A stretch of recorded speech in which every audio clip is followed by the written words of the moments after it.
어릴 적에요, 형제 자매들이 와서 석하나, 아빠가 너 빨리 오래. 기분이 어떨까요, 여러분? 아버지가 널 부르셔. 빨리 가봐. 혹은요, 학교에서 친구들이 석하나, 선생님이 빨리 너 오래. 빨리 가봐. 기분이 어떨까요? 내가 뭐 잘못했지? 그쵸? 예, 사실 이렇게 빨리 오래. 너 선생님 찾아와, 아빠가 찾아와, 누가 찾아와 그러면요, 아싸, 드디어 내가 뭐 이런 느낌보다는 사실 어떡하지? 뭐지? 내가? 잠깐만, 뭐 잘못했나? 왜 내가 가야 하지? 괜히 막 다리가 떨리고 막 심장이 콩닥콩닥 거리곤 합니다. 그렇죠? 부른다라고 하는 것은, 제가 만약에 예를 들어서요, 임수근 집사님, 이번 주 수요일 날 저녁 예배 전에 6시 반까지 저에게 잠깐 오십시오. 제가 그럴 리는 없겠지만, 예, 참 누군가를 부르면서 오십시오. 와주시길 바랍니다. 그러면 이분은요, 한 3일 동안, 뭔 얘기지? 뭔 일이지? 뭔 말을 하려는 건가?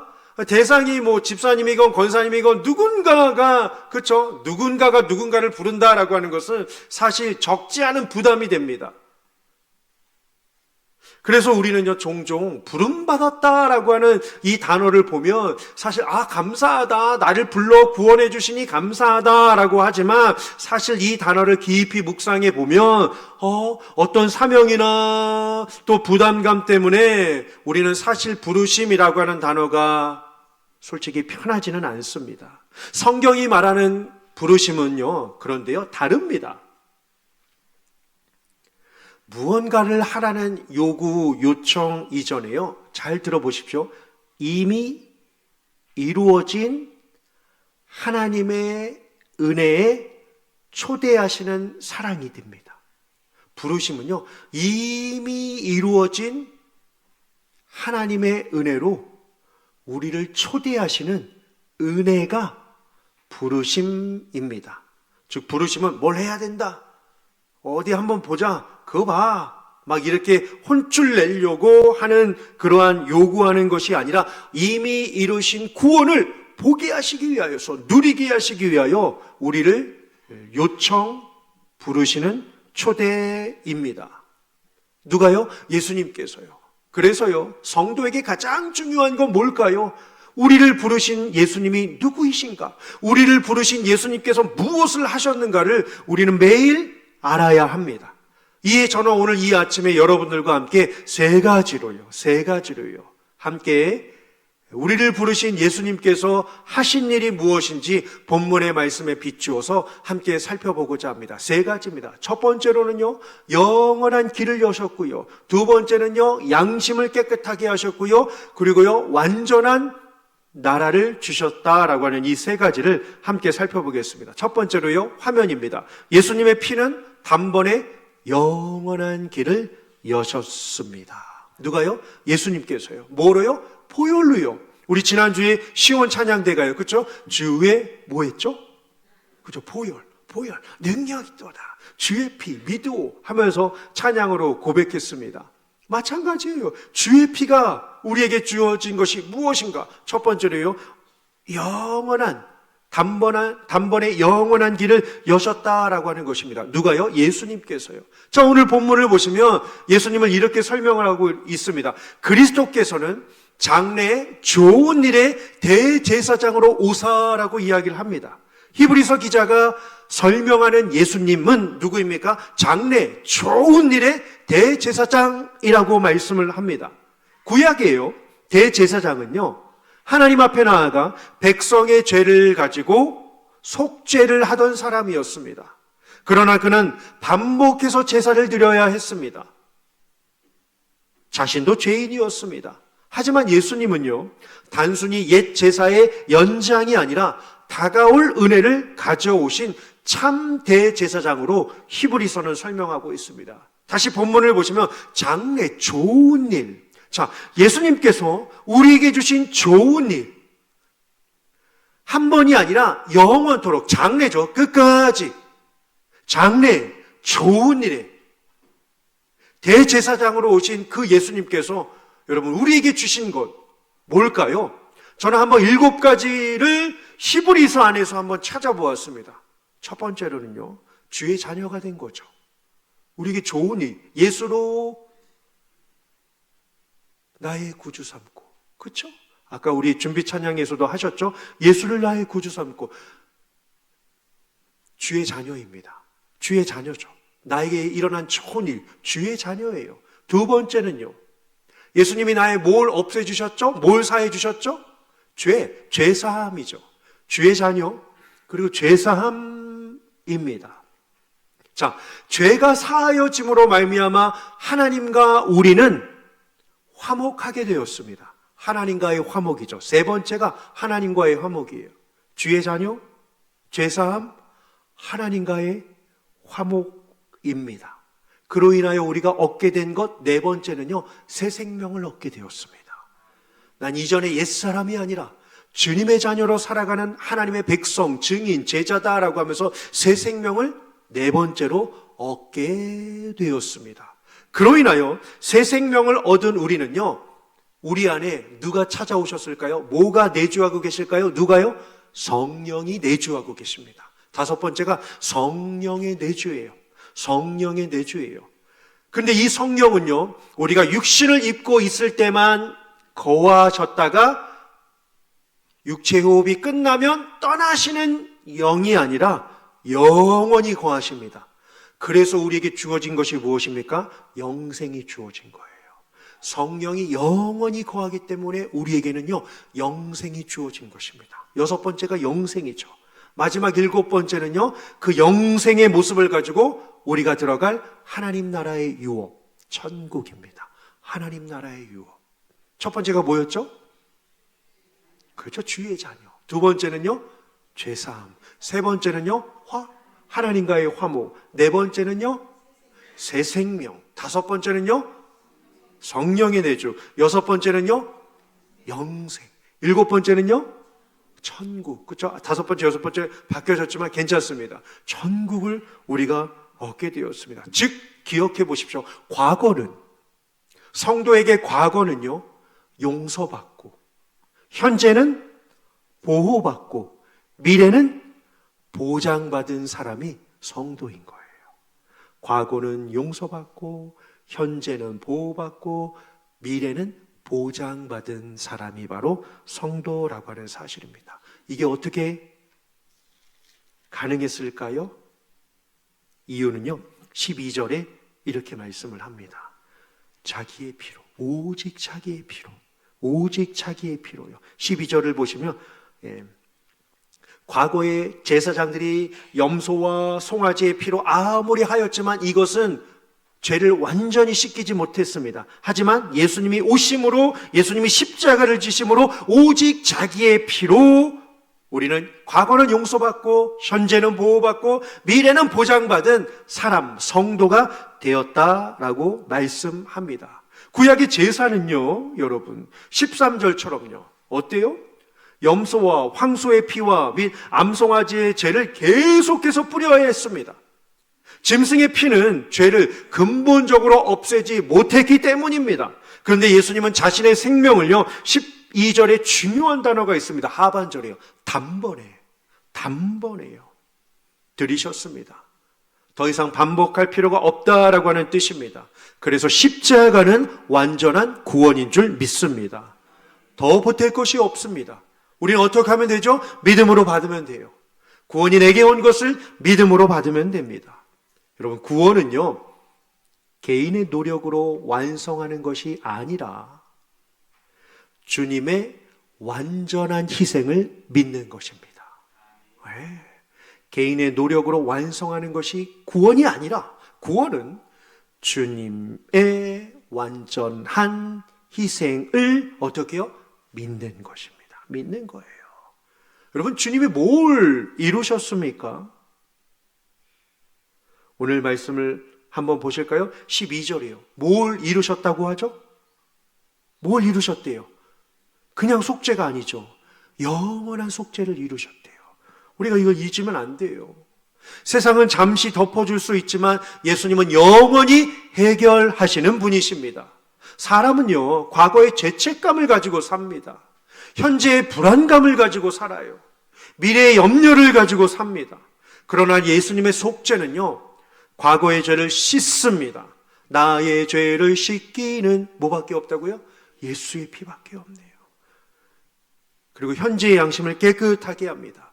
그리고 보혈의 능력이요, 귀하고 아름다운 게 여러 가지가 있겠지만요, 요즘 제가 묵상하면서 생각해 보니까요, 예수님의 속죄, 보혈의 은혜가 주는 이 최고의 강점이 뭐냐면요, 들어보십시오. 미래의 심판에서도 우리를 담대하게 해요. 왜? 사람은 모두가 다시 주님 앞에 심판대에 서게 됩니다. 그런데 우리는요, 그 심판대 앞에 섰을 때 큰일 났다. 후회와 근심과 두려움이 아니라 뭐로요? 기쁨과 감사와 즐거운 만남으로요. 드디어 주님을 뵙습니다. 드디어 주님 앞에 섭니다. 주님 저를 인도해 주시니 감사합니다. 그러한 고백이 있으시기를 주님의 이름으로 축원합니다. 그러니요, 죄를 용서해 주셨다라고 하는 것은 잘못을 덮어주었다라고 하는 단순한 이야기가 아닙니다. 잠깐의 위로가 아니다라고 하는 사실입니다. 속죄는요, 영원한 구원의 효력을 지닌 것입니다. 사람은 잘못이 드러나면 또 다시 해, 마음 잡아, 새롭게 시작해, 다시 정신 차려 라고 합니다. 그런데요, 십자가에서 주님은 우리에게 이렇게 말씀하셨습니다. 이미 다 이루었다. 이미 다 이루었다. 이 얼마나 감사합니까? 넘어진 인생을 일으키는 것은요, 결심이 아닙니다. 화려한 계획이 아닙니다. 속죄의 은혜를 믿는 믿음입니다. 한 사람이 평생 갚아야 할 빚을 지고 있었습니다. 그런데 누군가가 대신 전액을 지불하고 완납 도장을 찍었다고 한번 가정해 봅시다. 그런데 그 사람이 계속 돈을 갚으려고 한다면 이건 빚이 남아서가 아닙니다. 뭐죠? 이미 끝난 사실을 믿지 못하는 마음 아니겠습니까? 부르심은요, 일하라가 아니라 받으라에서 시작됩니다. 이어서 두 번째로요, 예수님의 피는요, 우리의 무엇을요? 양심을 새롭게 한다라고 합니다.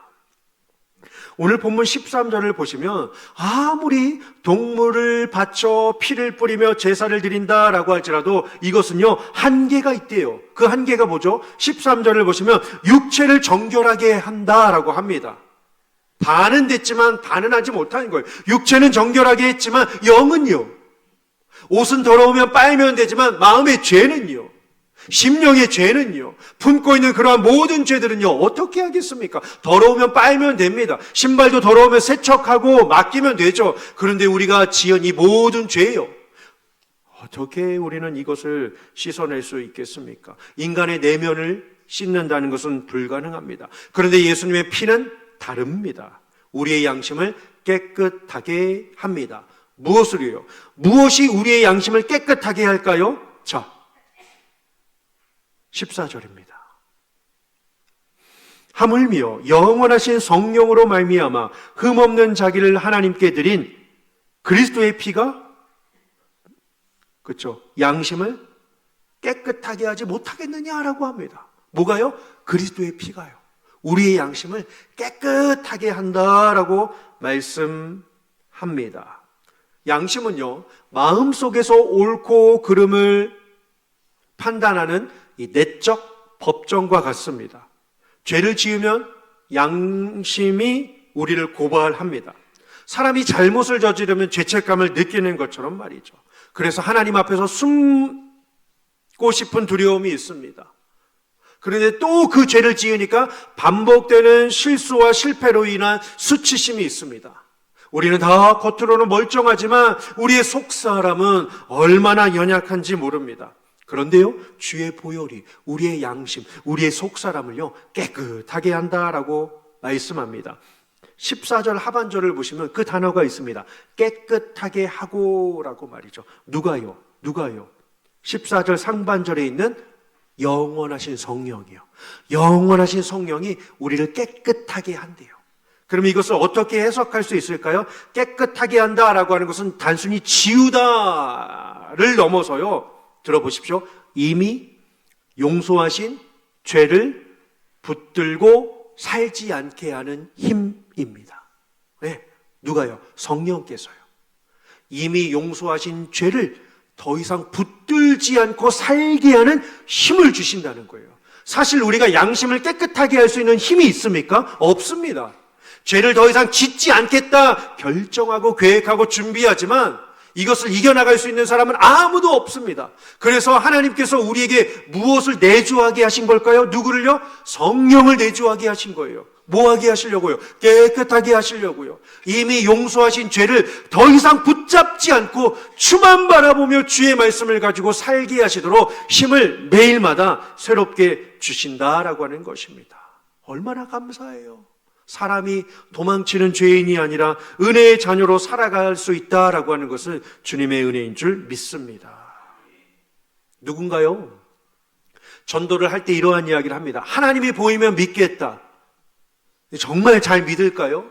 생각해 보십시오, 여러분. 하나님은요, 사랑의 하나님입니다. 그리고 더 나아가 공의의 심판의 하나님이십니다. 내 곁에서 일거수일투족을 다 본다면 누가 편안하게 행복하게 자유롭게 살 수 있겠습니까? 아마도 정말 물론 하나님이 곁에 계시고 보고 계시고 다 알고 계시지만 정말 눈에 보이는 그 존재가 또 보인다라고 한다면 사람은 죄를 처리하는데 에너지를 쏟으면서 한평생을 살지 않겠습니까? 이거 잘못했으니까 지적해 주시면 네, 잘못했습니다. 죄를 지우느라 애쓸 거예요. 죄를 없애느라 애쓸 거예요. 얼마나 인생이 힘들고 불행하겠습니까? 그런데 하나님은 우리에게 용서를 베풀어 주시고 사랑을 도와해 주시고 주님을 의지하는 삶을 허락하여 주셨습니다. 여러분, 주님은 죄를 덮어 주신 것이 아닙니다. 깨끗하게 하셨습니다. 죄를 지워 주신 것뿐만 아니라 죄 때문에 무너진 내면까지도 회복시켜 주시는 분이십니다. 누가복음 7장에 예수님께서 바리새인의 집에서 시몬의 집에 초대를 받아 식사를 하고 계셨습니다. 그때 마을에서 죄를 지은 여자로 알려진 한 여인이 들어왔습니다. 사람들은 그녀를 보자마자 손가락질하며 얼굴을 찌푸렸습니다. 그녀의 과거를 너무나도 잘 알고 있었기 때문입니다. 그 여인은 향유 옥합을 들고 예수님 뒤에 서 있었습니다. 그런데 가까이 가지 못했습니다. 그저 울고만 있었습니다. 눈물이 멈추지 않았습니다. 그녀의 눈물은 단순한 감정이 아니라 지나온 세월의 후회, 부끄러움이었습니다. 왜 내가 그렇게 살았을까? 왜 내가 그런 죄를 지었을까? 왜 내가 그 말씀대로 살지 않았을까? 왜 내가 그러한 방황과 방탕을 하면서 살았을까? 사람들의 손가락질이 떠올라지기 시작했습니다. 그리고 자기 자신조차 미워했던 양심의 눈물이 흐르고 있었습니다. 그녀는 떨리는 손으로 예수님의 발에 눈물을 떨어뜨렸습니다. 자기 머리털로 예수님의 발을 닦았습니다. 그리고 그 발에 입 맞추고 향유 옥합을 부었습니다. 집안의 사람들이 수근거립니다. 저 여자가 어떠한 사람인지 알 텐데 왜 예수님은 가만두는 거야? 저 사람이 죄를 모르는 사람이 없는데 왜 예수님은 저 여인의 행동을 그냥 보시는 거야? 왜 쫓아내지 않으시는 거야? 하지만 예수님께서는 그녀를 정죄하지 않으셨습니다. 오히려 이렇게 말씀하셨습니다. 예수께서 여자에게 이르시되 내 믿음이 너를 구원하였으니 평안히 가라. 그 순간 그녀의 양심을 짓누렀던 수많은 죄의 돌덩어리가 무너져 내리기 시작했습니다. 사람들의 시선은 그대로였지만 그녀의 내면은 완전히 달라졌습니다. 정죄받던 여인에서 용서받은 딸이 되었습니다. 숨어 살던 여인에서 예수님을 예배하는 여인이 되었습니다. 왜 그렇게 그 여인이 예수님의 발을 씻었을까요? 왜 그렇게 가장 귀한 향유를 아낌없이 예수님께 드렸을까요? 용서받지 못한 사람은 계산하며 삽니다. 그런데 용서받은 사람은 사랑하며 삽니다. 사람은 죄책감에 묶여있을 때 하나님의 시선을 피합니다. 그런데 보혈의 은혜가 임하면 양심이 깨끗해지고 하나님을 만나게 됩니다. 이 여인은 예수님 십자가 이전 사건의 여인이었지만 장차 흘리실 그리스도의 피를, 은혜를 미리 맛본 사람처럼 반응했습니다. 주님의 용서가 그녀의 양심을 새롭게 한 것입니다. 그 결과 하나님을 사랑하고 섬기는 삶이 시작되었습니다. 오늘 우리도 마찬가지입니다. 과거의 죄와 실패 때문에 하나님께 가까이 나아가지 못하는 분이 이 자리에 계십니까? 여러분, 예수님의 피는 단지 죄의 기록만 지우는 것이 아니라 죄로 무너진 우리의 양심을 새롭게 하여서 다시 사랑하게 하는 능력이 있는 줄 믿습니다. 그래서 부르심에 반응하는 사람은 두려움이 아니라 주님을 더 사랑할 수 있게 됩니다. 마지막 세 번째로요, 예수님의 피는 우리를 영원한 기업으로 인도합니다. 오늘 11절을 보시면 하반절이요, 창조에 속하지 아니한 더 크고 온전한 장막이라고 이야기를 합니다. 어딜까요? 주님 나라죠.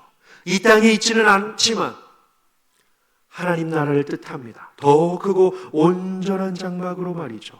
15절 한번 보실까요? 하반절이요, 부르심을 입은 자로 하여금 영원한 기업의 약속을 얻게 하려 하신다라고 말씀을 합니다. 똑같죠. 온전한 장막, 영원한 기업, 똑같아요. 하나님 나라입니다. 누구에게요? 부르심을 입은 자들에게요. 부르심을 입은 자들에게요. 여러분, 예수님의 피는 단순히 죄의 기록을 없애고 해결하는 데서 끝나는 것이 아닙니다. 보혈은 미래를 여는 능력입니다. 보혈은 미래를 여는 능력이라고요. 그 피로 말미암아 우리는 주님의 나라에 들어가는 주의 백성이 된 줄 믿습니다. 언약을 맺어주셨으니까요. 더 놀라운 것은 이것입니다. 하나님 나라가 약속된 것입니다. 이 땅이 전부가 아닙니다. 이 삶이 끝이 아닙니다. 우리에게는 더 나은 본향이 기다리고 있는 줄 믿습니다. 그래서 우리의 삶은 달라져야 돼요. 어떻게요? 나를 위해 살던 삶에서 나를 살리신 그분을 위해 사는 삶으로요. 대표적인 사람이 사울입니다. 누구보다 열심히 있던 사람이죠. 학문도 있었습니다. 열정도 있었습니다. 목표도 분명했습니다. 사람들에게 인정받았습니다. 자기 신념을 이루기 위하여 끝까지 달려갔습니다. 스스로 옳다 믿는다면 끝까지 포기하지 않고 모든 힘을 쏟았던 자가 사울이었습니다. 겉으로 보면 대단한 인생이었습니다. 그러나 중심에는 하나님보다 자기 의, 자기 열심, 자기 이름이 있었습니다. 쉽게 말해 주를 위해 산다라고 했지만 사실은 자신을 위해 사는 사람이었습니다. 어느 날 그가 다마스쿠스로 가는 길에 강한 빛을 만나 쓰러집니다. 그리고 음성을 듣습니다. 사울아, 왜 나를 박해하느냐? 주여, 누구이시오니까? 나는 내가 박해하는 예수라. 그 순간 사울은 깨달았습니다. 자신이 옳다고 붙들었던 모든 것들이 틀릴 수 있다는 것을 말이죠. 자신이 높이려 했던 인생은 사실은 무너진 인생이었다는 것을 깨닫게 됩니다. 그리고 내가 외면했던 예수님이 나를 부르시고 나에게 찾아오신 것을 깨닫게 되었습니다.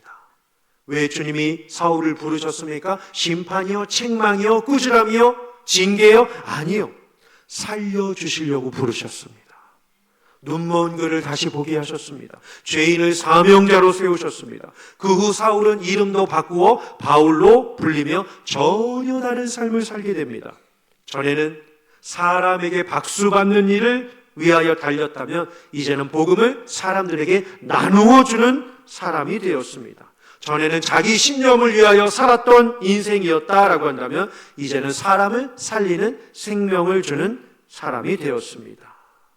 전에는 얻기 위하여 살던 인생이었다라고 한다면 이제는 주신 은혜를 나누며 감사하며 드리는 삶을 살게 됩니다. 그래서 그는 노년에 이렇게 고백을 합니다. 이는 내게 사는 것이 그리스도시니 죽는 것도 유익함이라. 내게 사는 것이 그리스도래요. 내가 사는 이유와 목적이 그리스도다라고 이야기를 합니다. 내 인생의 중심이 내가 아니라 주님이시다라고 고백하는 것입니다. 나를 위해 사는 삶은 내 성공이 먼저죠. 내 감정이 먼저입니다. 그래서 손해보면 당장 멈추지 않습니까? 인정받지 못하면 바로 낙심해버립니다. 그러나 나를 위해 살리신 분을 위해 사는 삶은 달라집니다. 어떻게요? 오늘도 주님이 기뻐하실 선택을 합니다. 주님이 기뻐하실 선택. 그리고 내 자리에서 사람을 살리는 말을 합니다. 보이지 않아도 충성합니다. 힘들어도 주실 은혜를 바라보며 힘을 냅니다. 훗날 바울은 감옥에서도 찬양합니다. 주 안에서 기뻐하라. 내가 다시 말하노니 기뻐하라. 아무것도 염려하지 말고 오직 다만 너희 구할 것을 기도와 감사로 하나님께 아뢰라. 그리하면 모든 지각에 뛰어난 그리스도의 평강이 너희 마음과 생각을 어떻게요? 지키신대요. 염려하지 말라는 거죠. 자유를 잃었는데 기쁨을 잃지 않았습니다. 왜요? 자기를 위해 살던 사람은요, 환경이 무너지면 다 무너져요. 그러나 주를 위해 사는 사람은 환경이 아니라 목적이 붙들고 있기 때문에 무너지지 않습니다. 나를 위해 사는 인생은 나를 소모시킵니다. 하지만 나를 살리신 예수님을 위해 사는 사람은 자신을 가장 가치 있게 만들어 갑니다. 말씀을 맺겠습니다. 보혈의 은혜를 잊지 맙시다. 고난주간에만 부활주일에만요? 아니요. 여러분, 오늘 우리가 여기 있는 이유는 보혈의 은혜 때문인 줄 믿습니다. 우리가 예배하는 이유도 보혈의 공로 때문인 줄 믿습니다. 그리고 우리가 살아가는 이유도 보혈의 능력 때문인 줄 믿습니다. 그 보혈의 은혜를 늘 기억하시며 이 한 주간도 그 은혜를 힘입어 각자의 자리에서 천국을 만들어 가시는 저와 여러분들 되시기를 주님의 이름으로 축원합니다. 하나님,